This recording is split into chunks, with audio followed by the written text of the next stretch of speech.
life. We are also streaming live on YouTube at the Team 980. And if you're watching there, you see that I'm wearing a polo, which means you know today's a serious show. Yeah, I've got a collared shirt on and everything. This is a insane day to do a sports talk radio show.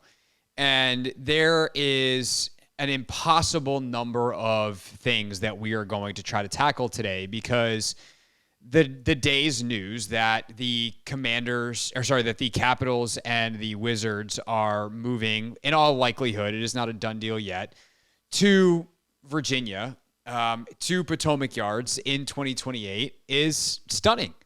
But on top of its sheer stunningness, if you will, it is also as intersectional as anything that I can remember covering since we started this show. Certainly the Commanders' sale was complicated in a number of ways, and there was a lot of different factors at play. And we did get into congressional investigations in different jurisdictions and talks about power and abuse and money and finances and all of these different things. But at the end of the day, that was still in many ways a story of good versus evil. Snyder gone, Harris in, he's the hero. There's other heroes in that story who stepped up and fought Snyder to force his ouster, all of that stuff. And there's still like those main characters at play. Here, we're talking about macroeconomics, microeconomics. We're talking about societal impacts of sports teams. We're talking about economic impacts of sports teams. And I've spent so much of today talking to people, many of the conversations that you'll hear, and also like just some background from different folks, and also doing my own research, which somehow has become a scary term, but like actually doing journalistic research, reading everything from old Washington Post stories. I read the story from the day that the MCI Center, as it was called at the time, opened in the early 2000s. Reading it feels like reading an old-timey newspaper article, even though it was the early 2000s, just the way it's written, the chronicling of things compared to so much of what written journalism is now and so much of what we read now is, but just a true play-by-play of the day's events was pretty remarkable to read and to hear some of the things and the way it was described and what Abe Pollin did at the time. So I've read that. I've read economics. I'm not going to pretend like I read entire studies, but I read, a lot of synopsis of economic studies today, talking about everything from stadium impacts to our stadium impacts on local economies to some stuff that I want to talk about in the bigger economic picture in terms of CEO pay to median employee pay, the way that the richer have gotten rich and the way that impacts this story and Ted Leonsis specifically. But I think on a sports radio show, to start anywhere but the soul of this story is to mistake my job here as a sports talk radio host and also the thing that most of you listening care about the most, which is today, Ted Leonsis announced he's taking the soul of the city and putting it in Virginia. And while I think that there is some overreaction on certain elements of this story in terms of, like, it's not like he moved them to Richmond. It's not like he even moved them back to Baltimore. And I say back just because it is worth reminding that this team, the Bullets turned Wizards, and I know the Caps are a part of this too, and I'll explain why I'm focused so much on the Wizards in a second. But that this team originally was from Baltimore and then obviously moved to the Capitol Center and then on into D.C., in the MCI Center when it did. And actually, sorry, I said early 2000s. It was late 90s when that happened. Obviously, Leonsis buys them from Poland about a decade later. But you're talking about a move of a couple of miles, a couple of metro stops. By the way, it's on the same line. The yellow line passes through Gallery Place. So, for some of you who commute from suburban Maryland to go to Capital One Arena, you'll still go to Capital One Arena, which does feel like rubbing some dirt in it. You'll transfer to the yellow line, and then you'll go to Potomac Yards. It's an extra 15, 20 minutes. It's annoying as hell, but okay, is what it is. It's not like he's moving them out of state. It's not like he's taking them away. They'll still be called the Washington Wizards, a name most of you hate anyway. But at the same time, I think Mike Wilbon captured this in pure raw anger yesterday on PTI when he got seemingly passed a note at the end of the show when he talked about basketball being a city game. Like, basketball is a game that has thrived in American cities, specifically cities. Of course, it's played in suburbs. It's played on where there's playgrounds everywhere in the country. But in so many ways, the soul, the culture of basketball is a city game.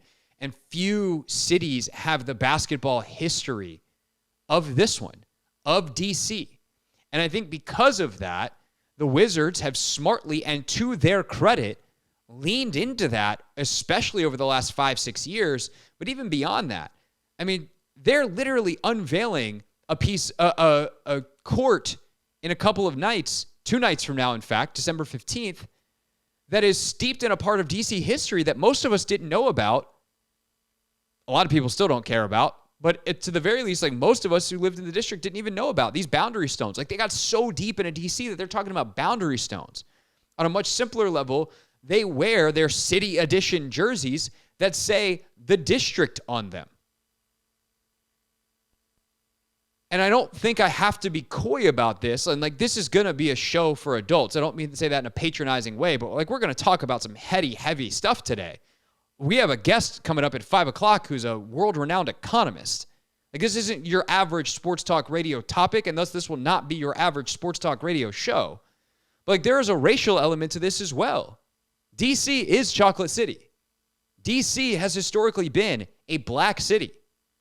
And the fan base and the player base in the NBA is obviously heavily skewed black as well compared to every other sport. And to rip that from the district has to be talked about. And this is why also, like, we just accept the fact that the Capitals and the Wizards are a package deal here. And I think this move is actually great for the Caps. I think the fan base is larger in Virginia. Obviously, hockey is a more suburban sport in terms of who is playing it. I don't need to tell you that hockey skews the other way racially, and the way the demographics of the suburbs skew, and especially the Virginia suburbs. There's also some terrific like youth hockey clubs, many of which the Capitals have helped build since they moved their practice headquarters to Northern Virginia. So there's a great synergy there. We just accept the fact that it's okay to like move these teams together because one guy owns them. It doesn't have to be that way. Most teams or most cities don't have people that own 2 teams and just move them around all they want. Like the basketball arena and the hockey arena sharing, like that's not terribly uncommon. In fact, I would say it's probably fairly common. Not always under the same owner, although there are plenty of other setups like this. But this shows the problem with one dude owning so much of the thing that millions of people care about. This is a great business deal for Ted Leonsis. That shouldn't be a reason to move a team like the Washington Wizards. And I think we need to be able to hold those thoughts in our heads together critically. And I've listened to some of my colleagues today talk about, oh, Ted's this, Ted's that. I don't give a rip about Ted Leonsis. I care about you. I care about me, frankly. Not as a journalist, but as a sports fan. But I care much more as someone who has this job as a journalist about you. I care about the listener who is, my listener is their fan. That is inherent in what I do as a sports talk radio host.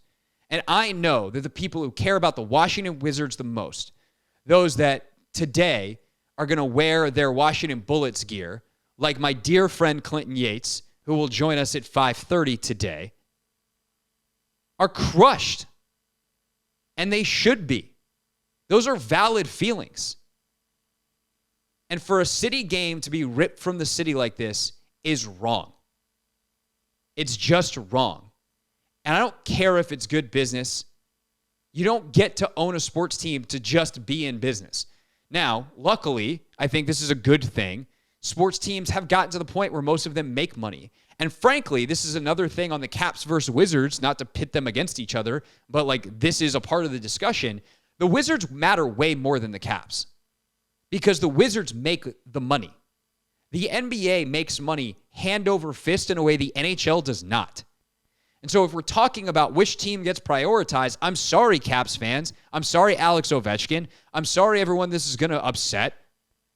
But the Wizards are more important if you want to be a businessman. And I don't think this is good for the Wizards. Not spiritually, at least. Maybe it's good economically, sure. And I think there's also a fact that needs to be said, that if the Wizards hadn't been mostly irrelevant for the last 40 years, the economics would look very different. Moving the Warriors out of Oakland was hard for those owners, and they felt, I think there was some genuine crapness about it. Now they moved to a different city in the Bay Area. They still kept it urban. They just went San Francisco instead of Oakland. But part of the reason that was so tenuous is because the Warriors suddenly were awesome. But unlike even the Wizards, the Warriors had a great fan support in Oakland for 40 years. Oracle was rocking when the Warriors stunk. Cap One's a dud. I go to a lot of Wizards games. Ain't a lot of people there, at least to see the home team. Fill up when the Knicks are in town. It fills up when the Bucks are in town. People want to see Giannis. Be LeBron fans there when LeBron's in town. The numbers would look different. All of this would be different if Leonsis didn't mismanage the team for the entire 25 years he's been here. And so there's a lot of factors at play. And I'm just getting started. Because at the end of the day, if you leave over $600 million when you just made millions upon millions, a couple $100 million of dollars, because you were willing to go into business with the Qataris. You were the first NBA owner to say, oh, we can do business with sovereign wealth funds now? Sweet. Hey, Qatari government, Qatari sovereign wealth fund, who just killed 5,000 to 7,000 people building stadiums for a World Cup you had no business hosting and bribed FIFA for, away from the U.S., by the way. We'll go into business with you. And then you're going to leave D.C. over $600 million? That doesn't sit right with me. Straight up. So yeah, are there economic reasons why Ted Leonsis did this? Sure. Is this, quote unquote, a good business deal? Yeah, I'll give him that credit. But if you're in sports ownership to do business deals, you don't belong in sports ownership. And that is just where I sit as a sports fan who is frankly sick and tired of seeing rich people ruin things that I really enjoy that should be shared by all of us. What's up, kiddos? It's your boy Clinton Yates from ESPN. It's the Hoffman Show on the Team 980. Tell your mama I said what's up.